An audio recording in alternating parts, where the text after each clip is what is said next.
شب بارات کی حقیقت کیا 15 شعبان ہمارے دین میں کوئی ایسا دن ہے جس میں کچھ عبادات مخصوص ہیں؟ کیا اس رات میں نفلی عبادات کرنا، روزہ رکھنا یا کسی اور قسم کی عبادات کرنا نبی کریم صلی اللہ علیہ وسلم سے ثابت ہے؟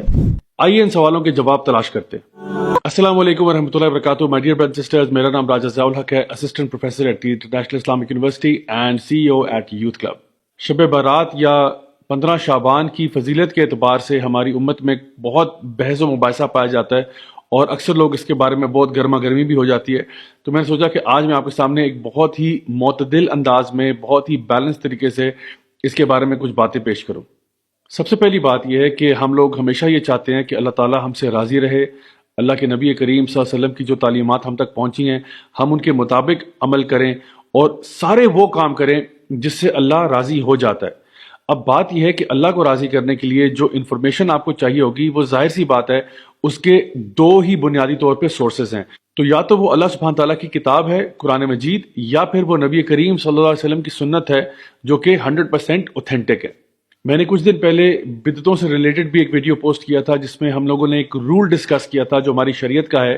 کہ جہاں تک دین کا تعلق ہے تو ہمیشہ وہی کام کیے جائیں گے جس پہ 100% اللہ اور اس کے رسول کی مہر ہو۔ اس کے علاوہ اگر کوئی عبادت ہم نئے طریقے سے دین میں لے کے آئیں گے تو وہ پھر بدعت میں شمار کی جائے گی، اور نبی کریم صلی اللہ علیہ وسلم کی اس بارے میں بڑی سخت وعید ہے کہ ہر بدعت جو ہے وہ گمراہی ہے اور ہر گمراہی جو ہے وہ جہنم کی آگ میں ہے۔ تو آئیے اب دیکھتے ہیں کہ شعبان اور اسپیشلی یہ جو نصف شعبان ہے یا 15 شعبان ہے کہ جس کو ہمارے عام اصطلاح میں شب برات کہا جاتا ہے، اس کی حقیقت کیا ہے۔ تو سب سے پہلے ہم وہ چیزیں ڈسکس کرتے ہیں جو 100% اوتھینٹک ہیں۔ نمبر 1، شعبان کے مہینے کی فضیلت اس اعتبار سے ضرور موجود ہے کہ نبی کریم صلی اللہ علیہ وسلم پورے سال میں رمضان کے علاوہ کسی اور مہینے میں اتنے روزے نہیں رکھتے تھے جتنا کہ شعبان کے مہینے میں رکھا کرتے تھے۔ لیکن اس کے ساتھ ساتھ نبی کریم صلی اللہ علیہ وسلم نے 15 شعبان کے بعد روزے رکھنے سے منع فرمایا۔ تو اس کی وجہ ہمارے علماء یہ بیان کرتے ہیں کہ انسان اپنے آپ کو رمضان کے آنے سے پہلے ہی روزے رکھ کے تھکا نہ دے، لیکن اگر کوئی ایسا شخص ہے جس کو آلریڈی عادت ہے زیادہ روزے رکھنے کی نفلی طور پہ تو انشاءاللہ وہ رکھ سکتا ہے، لیکن اس کو بھی چاہیے کہ وہ بھی رمضان کے شروع ہونے سے 2-3 دن پہلے روزے رکھنا ترک کر دے۔ تو یہ تو تھی شعبان کی فضیلت کہ اس مہینے میں نبی کریم صلی اللہ علیہ وسلم زیادہ سے زیادہ روزے رکھا کرتے تھے۔ جہاں تک تعلق 15 شعبان کا ہے تو اس حوالے سے جو 2 روایات ہمارے سامنے آتی ہیں جن کا معنی تقریباً ایک جیسے ہیں، جو کہ اوتھینٹک ہیں، اس میں یہ بات بیان کی گئی ہے کہ اللہ سبحانہ تعالیٰ اس رات کو اپنی مخلوق کی طرف دیکھتے ہیں اور سوائے مشرک کے یا وہ شخص جو کہ بغض اور کینہ رکھتا ہے سب کو معاف فرماتے ہیں۔ تو اس بات سے پتہ یہ چلا کہ اگر آپ کے اندر ایمان کی کمی ہے یا اگر آپ لوگوں کے بارے میں بغض کینہ وغیرہ رکھتے ہیں تو برائے مہربانی 15 شعبان سے پہلے اس کو درست کریں تاکہ اللہ سبحانہ تعالیٰ آپ کو معاف فرمائے۔ اب آتے ہیں ان ڈھیروں روایات کی طرف جو اس موضوع کے اوپر یا تو بہت زیادہ کمزور ہیں سند کے اعتبار سے یا پھر موضوع ہیں، یعنی کہ فیبریکیٹڈ ہیں، من گھڑت ہیں۔ اور اس سے پہلے کہ میں آپ کے سامنے وہ باتیں بیان کروں، نبی کریم صلی اللہ علیہ وسلم کی ایک حدیث ہے جو بالکل صحیح ہے، جہاں پہ آپ نے فرمایا کہ ایک شخص کے جھوٹا ہونے کے لیے یہی بات کافی ہے کہ وہ ہر سنی سنائی بات کو آگے کر دے، لوگوں تک پہنچا دے۔ تو اس لیے ہمیں بہت احتیاط کرنی چاہیے کہ اس سے پہلے کہ ہم کسی کو کوئی ضعیف روایت بتانا شروع کریں یا کوئی اس کو من گھڑت روایتیں سنانا شروع کریں، وداؤٹ ویریفائنگ فرسٹ ہمیں خود اپنے بارے میں سوچنا چاہیے کہ کیا ہم جھوٹوں کی صف میں شامل ہونا چاہتے ہیں یا نہیں۔ تو سب سے پہلے وہ لوگ جو یہ کہتے ہیں کہ اس رات کو فیصلے ہوتے ہیں اور تقدیر کے فیصلے اور روحیں نکل آتی ہیں وغیرہ وغیرہ، تو پہلی بات تو یہ کہ روحوں کا نکلنا تو ہمارے دین میں کوئی ٹاپک ہے ہی نہیں، کیونکہ جو شخص ایک دفعہ فوت ہو گیا اس کا معاملہ اللہ کے ساتھ ہے، وہ عالم برزخ ہے، جو فوت ہو گیا وہ واپس نہیں آتا۔ دوسری بات یہ کہ جو لوگ یہ کہتے ہیں کہ اس رات میں قرآن مجید نازل ہوا تھا، یہ بالکل فیبریکیٹڈ بات ہے، اس لیے کیونکہ قرآن مجید ہم سب جانتے ہیں کہ وہ لیلۃ القدر میں نازل ہوا تھا۔ انا انزلناہ فی لیلۃ القدر وما ادراک ما لیلۃ القدر، یہ بچہ یہ بات جانتا ہے۔ اور لیلۃ القدر جو ہے وہ رمضان کے اندر آخری عشرے کی طاق راتوں میں تلاش کی جاتی ہے۔ پھر وہ احادیث جہاں پہ لوگ یہ کہتے ہیں کہ جی اللہ تعالیٰ سما دنیا پہ آتا ہے اور کہتا ہے کوئی ہے مجھ سے مغفرت مانگنے والا، کوئی ہے مجھ سے بخشش طلب کرنے والا، کوئی ہے مجھ سے دنیا اور آخرت کی کوئی چیز مانگنے والا جس کو میں عطا فرماؤں، تو یہ بات صرف نصف شعبان کے لیے مخصوص نہیں ہے بلکہ ہر رات کو ایسا ہوتا ہے۔ یہ وہ تہجد کا ٹائم ہے جس پہ ہمیں اٹھنا چاہیے، اللہ تعالیٰ سے دعا کرنی چاہیے، نماز پڑھنی چاہیے۔ یہ ایک مسنون چیز ہے جو ہم کر سکتے ہیں پورا سال۔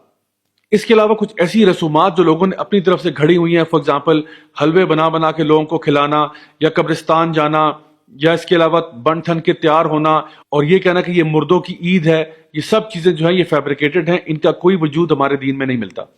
اس کے ساتھ ساتھ جتنی بھی احادیث عبادات کے اعتبار سے آتی ہیں کہ اس رات کو خاص عبادت 100 رکعت نماز پڑھی جائے اور 14 رکعت نماز پڑھی جائے اور یوں پڑھا جائے، یہ ساری کی ساری روایات فیبریکیٹڈ ہیں، موضوع ہیں، اور ہمیں کبھی بھی کسی تک منتقل نہیں کرنا چاہیے ان کو۔ آپ کسی بھی ایسے عالم سے جو حدیث کا پختہ علم رکھتے ہیں، چاہے ان کا تعلق کسی بھی مکتبہ فکر سے ہو، ان سے اگر آپ پوچھیں گے کہ جی ہمیں بتائیے کہ جو احادیث ہم ذکر کر رہے ہیں کیا یہ حدیثیں صحت کے اعتبار سے صحیح ہیں، وہ خود آپ کو بتائیں گے کہ ہاں ان میں ایسی روایات موجود ہیں جو کہ بہت زیادہ ویک ہیں یا پھر فیبریکیٹڈ ہیں، موضوع ہیں، یعنی کہ کسی نے خود سے گھڑی ہیں، نبی کریم صلی اللہ علیہ وسلم نے کبھی ایسا ذکر نہیں کیا تھا۔ پھر رہی وہ بات کہ لوگوں کا یہ کہنا کہ جی اس رات کو قسمت کے فیصلے ہوتے ہیں، تقدیر کے فیصلے ہوتے ہیں، یہ بات بھی درست نہیں ہے، کیونکہ یہ فیصلے بھی لیلۃ القدر کی رات میں ہوتے ہیں۔ اللہ سبحانہ وتعالیٰ فرماتے ہیں تنزل الملائکۃ والروح فیہا باذن ربہم من کل امر، کہ اس رات کو جبریل امین اور فرشتے نازل ہوتے ہیں ہر فیصلہ لے کر اللہ تعالیٰ کی طرف سے۔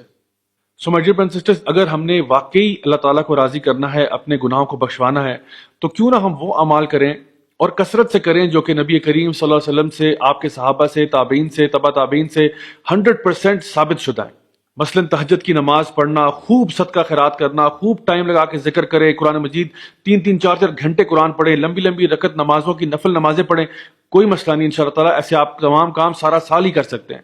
اب اگر کوئی یہ شخص کہتا ہے کہ جی ہم 15 شعبان کو اگر خاص طور پہ کچھ عبادت کر لیں تو اس میں حرج ہی کیا ہے؟ حرج صرف اتنا ہے کہ اگر تو آپ کا یہ روز کا معمول ہے تو ضرور کریں، دعائیں مانگیں، ذکر کریں، قرآن پڑھیں، ضرور کریں، لیکن اس رات کو خاص کرنا نہ تو نبی کریم صلی اللہ علیہ وسلم سے 100% ثابت ہے، نہ ہی صحابہ کرام سے ثابت ہے، نہ ہی اہل بیت سے ثابت ہے، کسی سے بھی ثابت نہیں ہے کہ وہ اس رات کو خاص طور پر کچھ کیا کرتے تھے۔ تو دین ہمارا نبی سے ہی آ رہا ہے صلی اللہ علیہ وسلم سے، آپ کے فیملی سے آ رہا ہے، آپ کے کمپینین سے آ رہا ہے، تو کیوں نہ ہم وہی اعمال کریں جن کو وہ اچھا سمجھا کرتے تھے۔ اب پوری بات کا خلاصہ یہ ہے کہ شعبان کا مہینہ ایک بڑا خاص مہینہ ہے جس میں نبی کریم صلی اللہ علیہ وسلم خوب روزہ رکھا کرتے تھے۔ دوسری بات یہ کہ قرآن مجید میں 15 شعبان کی کوئی خاص اہمیت مینشنڈ نہیں ہے۔